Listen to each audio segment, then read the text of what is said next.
Pues vamos a compartir la palabra de Dios en esta mañana. La semana pasada estuvimos hablando acerca de cómo Jesús tenía mucho interés en conocer las historias de la gente y poder intervenir en sus vidas. Y estuvimos hablando de la mujer samaritana, cómo tenía un encuentro con Jesús, desarrolla una conversación y todo termina en que Jesús, cuando habla con ella, le resuelve las dudas y la invita a buscar a Dios de corazón, en espíritu y en verdad. Y cuando ella escucha eso, dice, no serás tú el Cristo, ¿no? Dice, sí, el que habla contigo, ese soy yo. Y a partir de ahí, pues, empieza otra historia.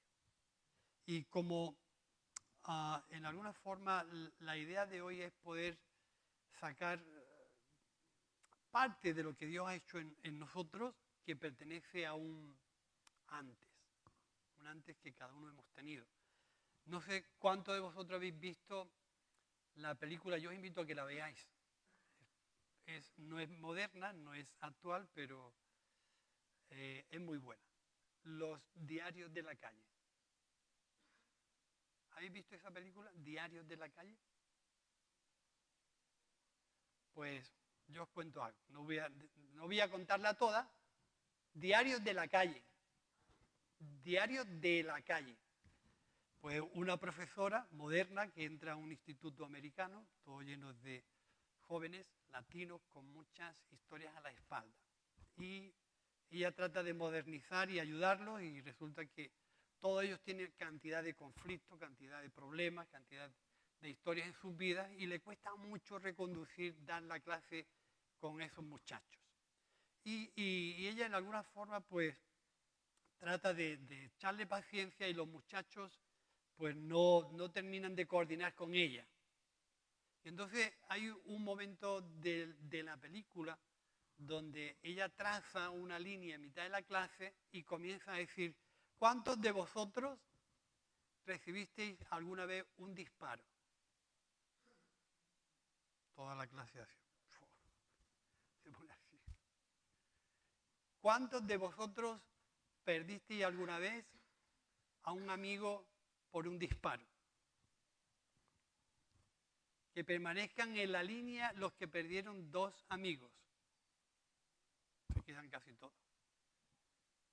Que permanezcan en la línea los que perdieron 3 amigos. Algunos se retiran, pero muchos se quedan. Que permanezcan en la línea los que perdieron 4 amigos. Y quitaron a algunos y otros permanecieron. Y entonces la profesora muy sabiamente se les ocurre una cosa y es que quiere compartir con ella el libro de Ana Frank, la muchacha que pues desarrolla un diario en la guerra de 1940-42, en mitad de todo el holocausto nazi. Y ellos pues en principio no lo leen, pero luego le meten mano y lo leen. Y los invita, compra un montón de diarios, de libretas, y los invita a que cada chaval cuente su historia. Y todos comienzan a escribir su historia y ella se planta una noche a leerse todas las historias de esos jóvenes. Historias bien complejas, bien difíciles. Y en una parte de la película, la profesora, todavía había algunos supervivientes del holocausto, invita a una superviviente a contar su historia a los estudiantes.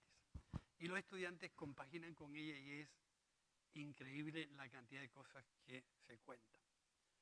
Finalmente, los muchachos cambian de rumbo y enderezan sus vidas y terminan siendo profesionales, terminan sus carreras y fue pues un trabajo y un exitazo de esa profesora con los muchachos.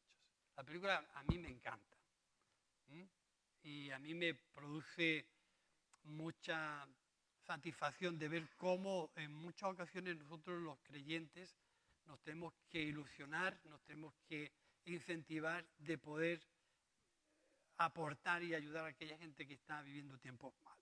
Entonces, siempre que hablamos de un antes, estamos hablando de cosas que sucedieron detrás nuestra. Y en esos diarios los chavales contaron muchas historias de lo que fue su vida anterior. Algunas historias eran bastante crueles. Pero hubo un después también. Entonces pensando, dice, nunca hay un después si no hay un antes. ¿Lo habéis pensado? Nunca podemos hablar de un después si no hay un antes. Todos estamos compuestos de un antes. No sé si en momentos determinados podemos contar un después, pero todos estamos con una historia que puede contar todos nuestros procesos anteriores, todas nuestras historias anteriores. Y eso, en alguna manera, nos predispone a poder tener siempre un después. Tú tienes un antes, sí o sí. Y si no hay un después, estás viviendo tu antes. ¿Entendéis? Si no hay un después, estás viviendo tu antes. Lo que se produce en esa clase es que esos muchachos, después de su antes, cambian su mentalidad y están viviendo un después. Y leer esos diarios es interesante. En alguna forma, hay dos ejemplos que a mí me gustaría poner esta mañana de cómo se produce un antes. Fijaros lo que dice la Biblia acerca de Pablo en el capítulo 8 del libro de los Hechos. Y dice, o lo leo, Saulo consentía en su muerte y en aquel día hubo una gran persecución contra la iglesia que estaba en Jerusalén. Y todos fueron esparcidos por las tierras de Judea y de Samaria, salvo los apóstoles. Hombres piadosos llevaron a enterrar a Esteban e hicieron un gran llanto sobre él. Y Saulo asolaba a la iglesia y entrando en casa por casa arrastraba a hombres y mujeres y los entregaba en la cárcel. Ese era el antes de Pablo.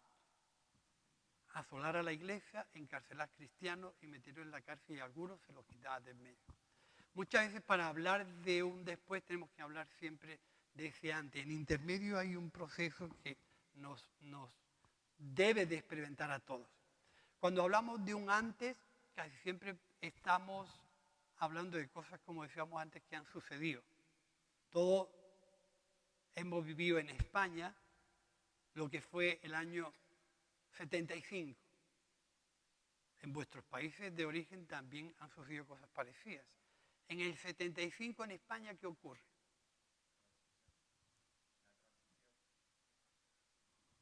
Muere Franco. Al morir Franco está hablando de que antes de morir Franco había una manera de pensar, de proceder, de hacer las cosas, un régimen que estaba, pues, en alguna manera discipulando a una sociedad de acuerdo a su manera de pensar. Ese antes. Pero hasta que Franco no muere, no se produce un después. Es necesario que ese antes pase. Y en ese tiempo, yo voté por primera vez en el 78, la Constitución española. Y en ese tiempo, del 75 al 78, yo voté porque hubiera una manera política nueva de gobernar España.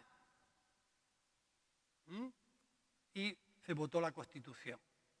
Entonces podemos decir un antes y un después. Y culturalmente también hay muchas cosas que en la historia podemos hablar de antes de y después de.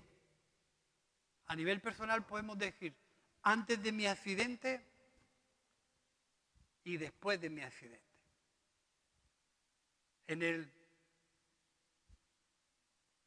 No me equivoco, el 26 de septiembre de 1997 yo me pegué una piña con una furgoneta. Una piña o un piñazo, pero yo creo que fue más bien un piñazo que una piña, porque fue gordo. Me metí en un olivar y me estrellé y rompí 3 olivos. Y cuando el dueño del olivar vino a ver lo que había pasado, no preguntó por mí. ¡Ay, mis olivos! A ver quién le iba a pagar los olivos que yo había roto. Eso fue antes. Después de ese año, pues es como si la mentalidad y el carácter y la conducta de mucho de lo que yo era antes ya no lo tenía después. Pero ese antes tuvo que ocurrir. Antes de casarnos éramos novios, ¿no? Y vivíamos vida de solteros, ¿o no? Después de casarnos, estamos hablando de un después. Pero no podemos hablar de un después si no hemos tenido un antes. Pero sin duda muchas veces los actos culturales y la cantidad de cosas que suceden, el mayor enclave o el mayor enfoque del cambio en una historia, pues la tenemos casi siempre que nos pronunciamos a quién.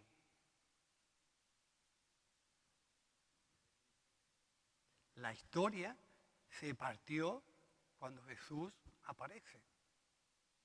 Siempre, casi toda la gente alude a esa referencia para hablar, por ejemplo, de la cultura griega, de la cultura babilonia, de la cultura egipcia. Antes de Cristo sucedieron un montón de culturas, un montón de historias.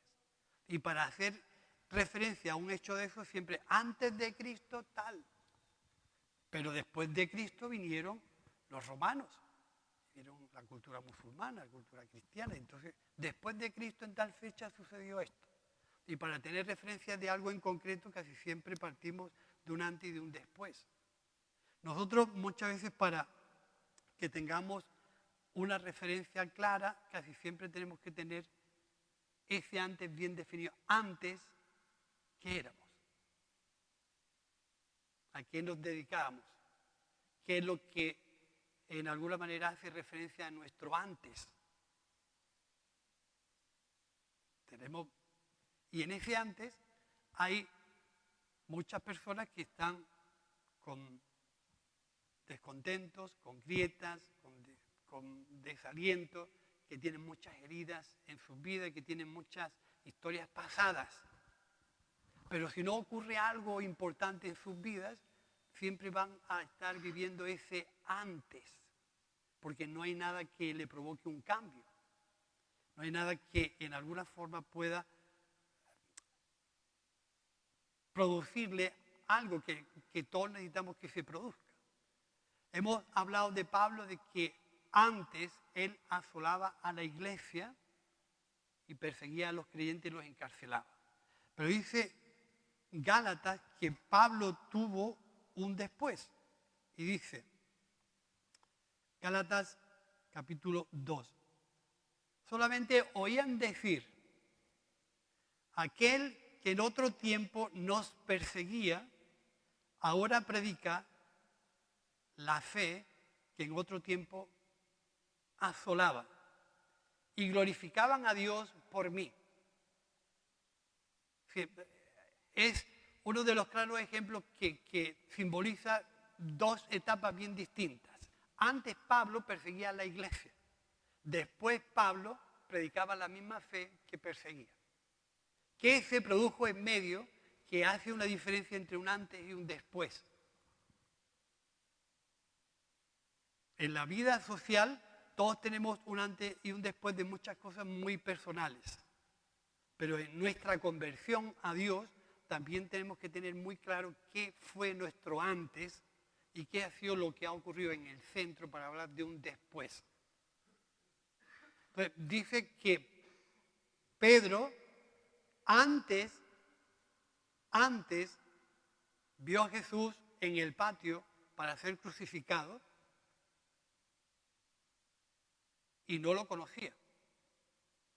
Pero tú eres tan bien de esto que yo a ese ni lo conozco.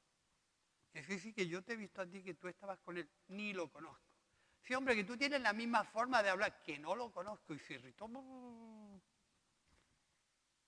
Luego se levanta en el capítulo 2 del libro de los Hechos en Pentecostés y comienza a declarar todo lo contrario a lo que había negado. ¿Veis? O vemos la diferencia que hay entre un antes y un después, pero hay un hecho en el capítulo 4 del libro de los Hechos, versículos 8 al 13, y dice: entonces Pedro, lleno del Espíritu Santo, les dijo: gobernantes del pueblo y ancianos de Israel, puesto que hoy se nos interroga acerca del beneficio hecho a un hombre enfermo, de qué manera éste haya sido sanado, sea notorio a todos vosotros y a todo el pueblo de Israel que en el nombre de Jesucristo de Nazaret, a quien vosotros crucificasteis y a quien Dios resucitó de los muertos, por él este hombre está en vuestra presencia sano. Este Jesús es la piedra reprobada por vosotros los edificadores, lo cual ha venido a ser cabeza de ángulo, y en ninguno otro hay salvación, porque no hay otro nombre bajo el cielo dado a los hombres en que podamos ser salvos. Y entonces, viendo el denuedo de Pedro y de Juan, y sabiendo que eran hombres sin letras y del vulgo, se maravillaban y les reconocían que habían estado con Jesús. El mismo hombre. ¿Qué ocurrió en medio? Antes llegaba Jesús, bromeando muchas veces con este tipo de la negación de Pedro. No sé si Pedro es que le sentó tan mal que Jesús sanara a la suegra que se la tenía guardada. Dice: tú has sanado a mi suegra y te vas, pues. No sé si realmente él le fastidió eso. Y luego negó a Jesús. Pero fíjate, ese antes: no conozco a tal hombre, no conozco a tal hombre, no conozco a tal hombre. Pero luego dice que lleno del Espíritu Santo se puso en pie. Dice: este es la piedra principal de ángulo. Este, a quien vosotros habéis crucificado. Lo que ocurrió antes para nosotros tiene que ser un momento de reflexión. Nosotros tenemos que tener muy claro cuál era nuestro antes.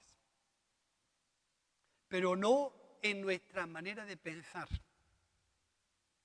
no en nuestro ideal, sino en nuestra condición. Nuestra condición, si hay un antes y un después, ha debido de cambiar. Estaba ayer compartiéndole, por cierto, ayer fue un tiempo buenísimo, ¿no? con los presos. Y le decía: Dios, por medio de Cristo, es especialista en recobrar causas perdidas. Y los diarios de la calle son 30 o 40 alumnos con sus causas y sus vidas perdidas.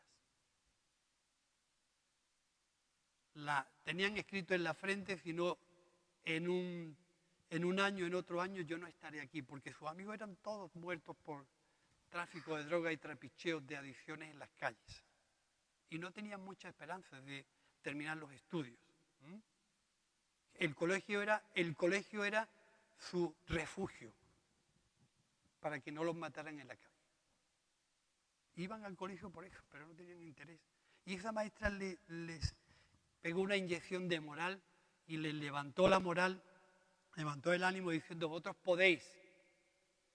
Pero tenían tantas historias que contar, tenían tanta tristeza en sus vidas, tenían tantos acontecimientos que no tenían capacidad para moverse en otra línea.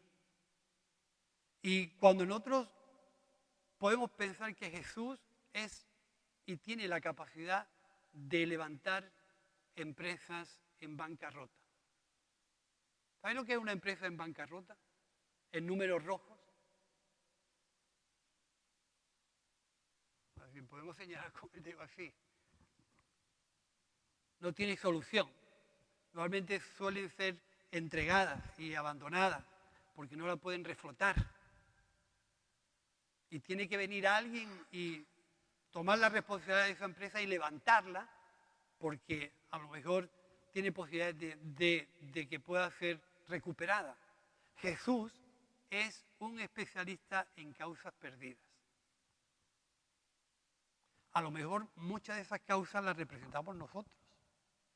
Pero si eso ha sucedido de verdad, nosotros tenemos que tener muy claro cuál era nuestro antes. cómo éramos antes. Porque físicamente yo os puedo asegurar que no vamos a sufrir un milagro físico. En el sentido de que si eres como eres, pues te ha tocado. Y me ha tocado. Aunque la mona se vista de seda, mona se queda. Si eres guapo, y si eres feo, pues eres feo. Lo siento, eso es de cada uno. Y entonces cuando escucha, por ejemplo, los diarios de la calle, la película, no sé si os habéis sentado a la vera de una persona de 90 años que tiene la capacidad de hablar y de contar y recordar cosas. Yo tengo buena experiencia con la madre de Manolo, de Cartagena, María. Murió con 105, ¿no, Manolo? 105. Pues con 90 y 92 años tú te podías sentar a su lado y te contaba una cantidad de historias cuando ella era joven que no paraba. Y siempre hacía referencia, es que antes era así las cosas. Es que antes, y siempre hacía referencia al antes. Pero ya no es así, ya las cosas han cambiado. Entonces, el después ella no lo dominaba mucho, pero el antes lo recordaba con una facilidad. Y a mí me encanta escuchar historias de la gente mayor, me encanta. Y hay mi hijo Jesús tenía esa costumbre. Con 12 o 13 años se iba al parque de ahí donde, detrás de Mercadona, no sé cómo se llama, Fernández Viaga, ¿no? Creo que es. Ahí se sentaban con los hombres mayores. Y le preguntaba, ayer no te vi, pasear por aquí, ¿dónde estuviste? Y se sentaba. Y los hombres mayores le contaban su historia. Y ese tenía una costumbre que él se iba a escuchar a la gente mayor, porque tienen tantas cosas que contar. Aprendemos tanto de lo que fue antes, que nosotros, por ejemplo, tenemos que tener claro eso en nuestra vida. Y cuando nosotros no se produce la capacidad de contar un después, es porque nuestro antes está muy vivo. No sé cuántos sabéis lo que, yo creo que sí, que lo sabéis, claro, es mucho mejor. Si os metéis en internet, que eso es una riqueza de información. Pero ¿sabéis lo que se produce cuando una hueva de una larva y cómo se produce el proceso? Eso se llama metamorfosis, cambios de forma, ¿no? Pero todo empieza con un huevo. Luego se convierte en una larva, en un gusano. Y luego, el huevo y el gusano hablan de una etapa de antes. ¿Sí? Ahí casi siempre el gusano o la larva o el bicho es así que no es muy atractivo. Se arrastra por el suelo.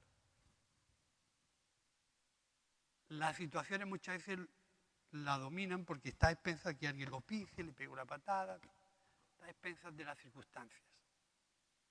Pero llega un momento en que de alguna forma empieza a cambiar las circunstancias y se envuelve en una bola con hilos de seda. ¿Quién crió gusanos de seda en su juventud?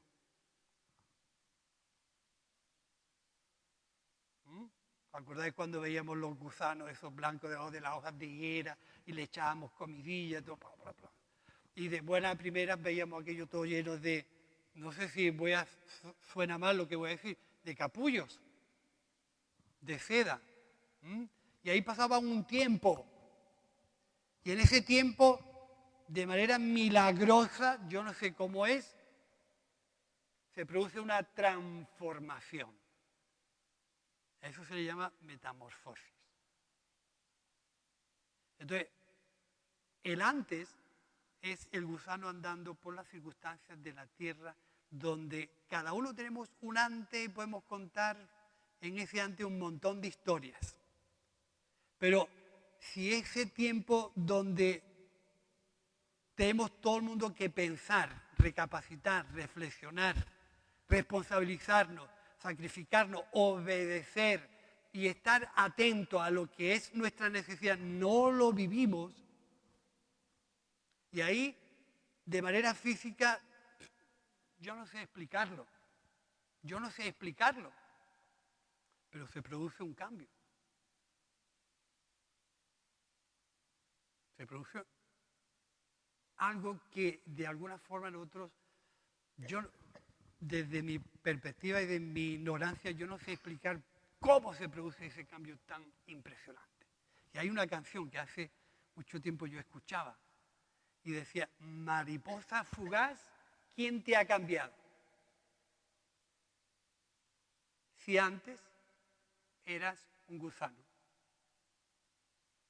Y esa me parece que es de, ¿cómo se llama? Luis Alfredo. Esa canción es impresionante, es buenísima. Buscarla y escucharla. Mariposa fugaz, ¿quién te ha cambiado si antes eras un gusano? O sea, ¿qué ha pasado en tu vida? Entonces ese periodo del capullo donde esa larva se mete y comienza a tejer y comienza a tejer y comienza a tejer, ese periodo de transformación, de cambio de lo que se produce ahí, es un periodo que todo creyente tenemos que vivir. Porque cuando salimos de ahí, del trato de Dios con nosotros, del trabajo de Dios con nosotros, no es lo mismo entrar arrastrándote a salir volando. Las perspectivas son bien, bien diferentes. De la manera en que vemos las circunstancias son diferentes. Absolutamente diferentes. Por eso nosotros tenemos que buscar en alguna forma si ese antes lo hemos vivido, si ese momento de transformación se ha producido en nosotros para contar nuestro después y poder hablar con garantía, antes yo era de esta forma. Antes me levantaban la voz y me iba en busca tuya y te pegaba un bofetón. ¿Quién no le sale la mini rubira así? ¿Eh? No es cuestión de cambiar de la manera de pensar, es cuestión de cambiar de condición. Para que nosotros no seamos gente que simula, sino gente que viva una naturalidad y que vuele y que vea los problemas de una perspectiva diferente, pero no simulando, sino siendo una mariposa. Por eso no es cuestión de cambiar pensamiento, sino cambiar condición. ¿Qué ha producido que mi condición cambie? Y aquella mujer cuando se acercó a Jesús, y Jesús le dijo, yo soy el que tanta gente busca. Y empieza a vivir su después. La mujer samaritana empieza a vivir su después. Antes estaba llena de frustraciones, de dudas, no sabía cómo hacer mi vida, tenía este tipo de incertidumbres. Pero ahora que he conocido al Mesías, se fue a su pueblo y contó, he conocido a alguien que me ha dicho todo lo que yo soy. ¿No será este el Mesías? ¿Cómo lo contaría y con qué expectación, con qué vigor, con qué ganas, con qué fuerza contaría? He encontrado al Mesías, que aquella gente que escuchó a la mujer fue a ver dónde estaba Jesús. Y empezó a vivir su después. Y empezó a vivir una historia totalmente diferente. Y provocó que mucha gente de manera sorprendente buscara a Jesús, le dijera, quédate con nosotros, cuéntanos, dinos qué es lo que tenemos que hacer. Y aquella gente terminó diciendo, mujer, qué bueno ha sido conocerte y que nos hablaras del Mesías. Pero se ha producido algo tan diferente que ya no creemos solamente por lo que tú nos dijiste. es que nosotros mismos hemos experimentado que este es el Mesías, el Salvador del mundo, el que había de venir. Y nosotros tenemos claro que nuestro antes refleja una serie de acontecimientos y de circunstancias. Lo que no sé si tenemos claro es cómo se produce ese cambio en nuestro interior. Si en una larva que se mete en un capullo de manera milagrosa se produce un cambio de forma. Antes era un gusano, ahora soy una mariposa. Tenemos claro en nuestra condición lo que éramos antes y lo que somos ahora. Porque no vamos a cambiar físicamente, pero podemos decir antes yo era así, ahora soy así. Y el proceso en nuestra vida casi también es imposible explicar, porque yo no sé cómo explicar lo que sucedió en mi vida. Yo solamente puedo decir como aquel ciego en el Evangelio de Juan, antes era ciego y ahora veo, pero no sé cómo se ha producido esto. Y la respuesta está en tener ese encuentro con Jesús y oír atentamente lo que Jesús quiere decirnos. Porque la palabra, que como hemos oído esta mañana es viva y eficaz, cuando la oímos, está ayudándonos a pasar de ese antes a ese después. Porque la palabra cuando la oímos y la entendemos y la comprendemos y produce en nosotros una necesidad de buscar a Jesús con desespero, es como si nos metiéramos en una urna, en una situación, en una circunstancia donde el Espíritu de Dios comienza a perforar nuestro interior, nuestra alma, nuestra intimidad, por medio del poder de Dios y de la eficacia de la palabra. No sabemos cómo, pero solamente oír la palabra, cuando se asienta en nuestro corazón, algo de manera milagrosa transforma nuestro interior. Pero a veces no sabemos cómo explicar eso, pero se produce. Y cuando pasamos ese proceso del antes, del trato de Dios con nosotros y se produce esa nueva criatura, podemos hablar de un después. Un después que ha hecho transformar todo nuestro interior, toda nuestra capacidad, toda nuestra conducta, todo nuestro interior se ha transformado, porque antes vivíamos en las tinieblas, en la oscuridad de la ignorancia de Dios. Y cuando la luz de Cristo apareció en nuestro interior, hemos pasado del mundo de las tinieblas, ¿a dónde? Al mundo de la luz. Antes no entendía a Dios, ahora sí lo entiendo. Antes ignoraba a Dios, ahora Dios es presente en mi vida a diario. Antes no me interesaba la vida de Dios, ahora es mi vida al completo. Y en alguna forma, cuando Jesús habla con la mujer samaritana y ella hace esa labor evangelística, esa labor misionera, esa labor de proclamar el Evangelio y convence a su gente que vayan a buscar a Jesús, Jesús les habla de una manera, como siempre, inentendible. Los campos ya están listos para la siega, dice la última parte del capítulo 4 del Evangelio de Juan.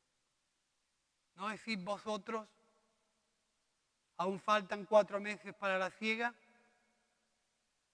Pero yo os digo que los campos ya están listos, ya están blancos para la siega. La percepción de Jesús de cómo veía a las personas. Habla de campos, pero es una metáfora, se está refiriendo a personas. Tenéis que tener la habilidad, vosotros, y esto se lo dice a los discípulos, no a los samaritanos, se lo dice a su gente. Jesús le decía a los discípulos, ¿estáis viendo los campos? Pues ya están listos. Solamente tenéis que percibir, escuchar sus historias, atenderle, prestarle atención porque estos están listos para la ciega. Vosotros tenéis una forma de pensar que no estáis viendo lo que hay. Fíjate lo que ha pasado con esta mujer. Tan solo el prestarle atención, el oírla, escucharle, orientarla, fíjate lo que ha provocado.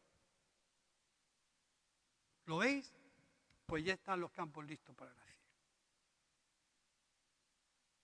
Y esa es la reflexión para todos los que vivimos este después. Esa lanzadera de hablar de lo que Dios ha hecho en nuestra vida. Para los que están en el centro, Dios está tratando contigo, Dios está trabajando contigo para producir en ti una vida nueva. Para los que todavía están en este antes, Dios está muy interesado en que tu vida cambie y sea transformada. Así que tienes que buscar a Dios con desespero, con mucho ímpetu, dejar de arrastrarte por la vida, dejar de ser manipulado por las circunstancias, dejar que el mundo sea quien te dirija y quien te marque las líneas de vida y busque una expectativa nueva donde ese cambio que necesita tu interior se produzca de una manera real y puedas pasarte a esta etapa del después. Ahora yo puedo hablar con claridad que Cristo está en mi vida, que Cristo ha perdonado mis pecados, que Cristo me ha reconciliado con Dios, que me ha dado vida eterna, que tengo esperanza, que tengo vigor, que tengo fuerza, porque vivo en Cristo. Y todos los que están en Cristo, nuevas criaturas, son nuevas criaturas. No habla de nuevos físicos, habla de nuevas criaturas, de nuevas condiciones, de nuevas conductas, de nueva manera de pensar. ¿Cómo se produce eso? No te lo puedo explicar. Yo solamente sé que antes era ciego y ahora veo, pero no sé explicártelo. Y ayer fue esta la conversación con los presos en la cárcel. Si vierais la participación de la gente, como que estoy tentado a copiar el modelo de la película. Estoy tentado a comprar libretas para que me escriban sus historias. Por supuesto, privadas exclusivamente para mí. Y guardarlas. Pero darle la oportunidad de que ellos cuenten cómo han vivido en ese antes y cómo están viviendo al oír la noticia del Evangelio en sus vidas. Por eso nosotros en este tiempo debemos en alguna forma de aumentar nuestra relación con Dios, aumentar nuestra búsqueda de Dios para que eso que no percibimos lo podamos percibir. Para eso que no notamos lo podamos notar. Para que la influencia del poder de Dios por medio del Evangelio sea una fuerza que sin ir en contra de nadie podamos imitar las capacidades de la levadura. La cual dice que de una manera intencionada Dios la puso con la única intención de influenciar. Pero no fue en contra de esto, ni en contra de aquello, ni se rebeló con aquello, ni protestó, ni esto, el gobierno se está equivocando, y las cosas tienen... Esa no es nuestra lucha. Nuestra lucha es vivir en este después. Solamente vivir. Y por donde vayas, alumbrar. Y por donde vayas, dar sabor. Pero no tienes que hacer nada. Pero si la sal no tiene esa capacidad de influenciar a un mundo tan necesitado, dime tú a mí si no vives en ese antes todavía. La sal no puede perder nunca la capacidad de salar. Y la luz no puede nunca perder la capacidad de alumbrar. Tú alumbras porque Cristo está en tu vida. Si no, sería uno más del montón que no tiene nada que ofrecer. Nosotros tenemos riqueza en nuestra vida porque Cristo está en nosotros, no porque seamos más especiales que nadie. Cuando vamos al mundo, no tenemos que ir con un grado de superioridad de 3 metros por encima del suelo como si los demás fueran gusanos a los que hay que pisar porque no merecen la pena, sino que vamos al mundo con una buena noticia que es agradable, necesaria y muy útil a las personas que viven todavía arrastrándose por la vida como larvas y necesitan entrar en ese proceso de trato, de encuentro con Jesús para que puedan disfrutar contigo ese después. Y ahí sí que nosotros tenemos mucho trabajo. No os muerde la conciencia que haya gente todavía arrastrándose por la vida, por miles de hechos, por culpa suya, culpa de otros, porque vivieron fracaso, porque se equivocaron, miles de historias. Y que tú tengas algo tan fuerte en tu vida y lo veas y no te des cuenta que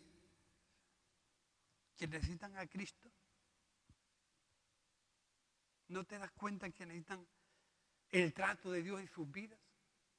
¿No te das cuenta que tienes en tu mano la oportunidad de hacerle fácil el Evangelio en un lenguaje que te entiendan, que lo reciban y puedan entrar en ese proceso de transformación para que disfruten contigo este después? Es que es alucinante lo que tenemos en nuestras manos. Entonces, esa mujer fue utilizada por Dios porque Jesús la trató bien, la escuchó, la orientó, la pastoreó y no la juzgó. Yo no he venido a condenar al mundo, sino que el mundo sea salvo por medio de mí. Lo tenemos fácil. Lo tenemos fácil. Tenemos una historia que contar nuestra. Tenemos fácil contar y hablar del amor de Dios.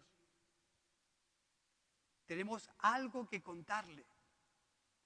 Tenemos a Jesús que nos enseña cómo tratar con nobleza, con sencillez, con ternura y con amor a las personas que viven todavía aquí, en este antes. Tenemos un lenguaje para comprender a la gente que vive en momentos difíciles. Y en alguna forma tenemos claro el contenido de ese mensaje.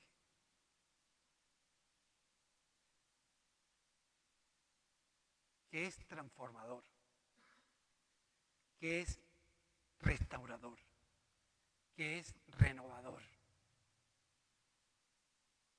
que es un mensaje de paz. Si vieras ayer los presos llorar, te pones a llorar con ellos porque no puedes impedir la emoción, y más que yo soy un llorón, yo soy llorón de por sí, me cuesta sostenerme, pero tíos grandullones, sobre todo uno que es impresionante. Por cierto, uno me pidió un libro tuyo. A ver si me trae un libro de los mensajes, que ya el mismo lo llevo leyendo un año entero. Digo, dime el número que te va a traer otro. Y escuchas su historia y tú te se pone el vello de punta.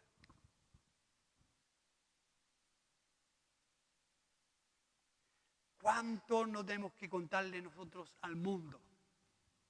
¿Cuánto? Pero tenemos que tener claro que estamos viviendo nuestro después. Estoy viviendo aquí. Y estoy viviendo aquí porque todo ese proceso lo he vivido y Cristo me ha traído hasta aquí. Y ahora me voy a lanzar al mundo a hablar de lo que Cristo ha hecho en mi vida. Porque no puedo parar de decir y de hablar lo que he visto y lo que he oído. Así que procura tener salero, o mejor dicho, sal en el salero,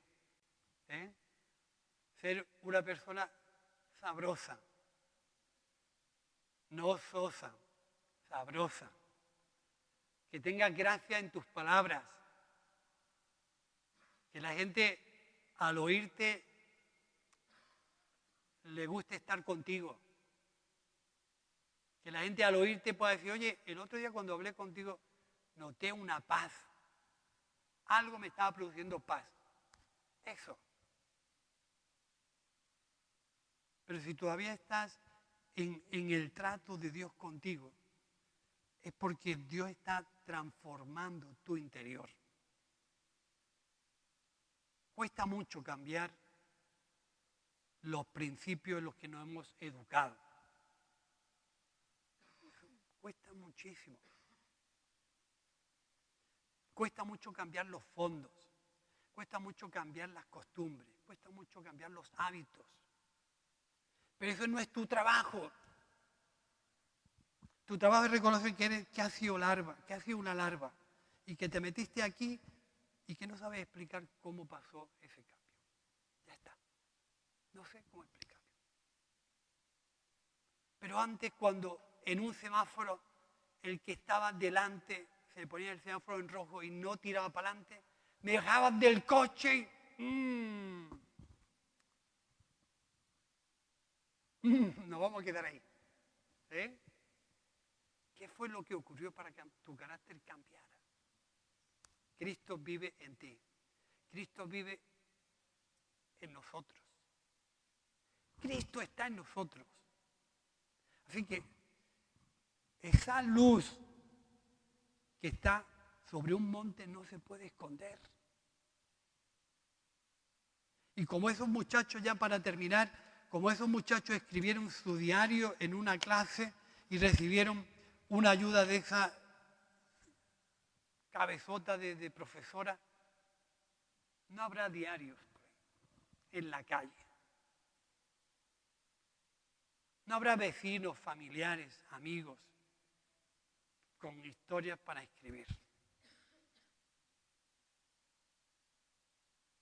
Necesita gente que las escuche, que las oriente y que pueda buscar ese momento de que ellos se reconcilien con Dios. Nos ponemos en pie y oramos.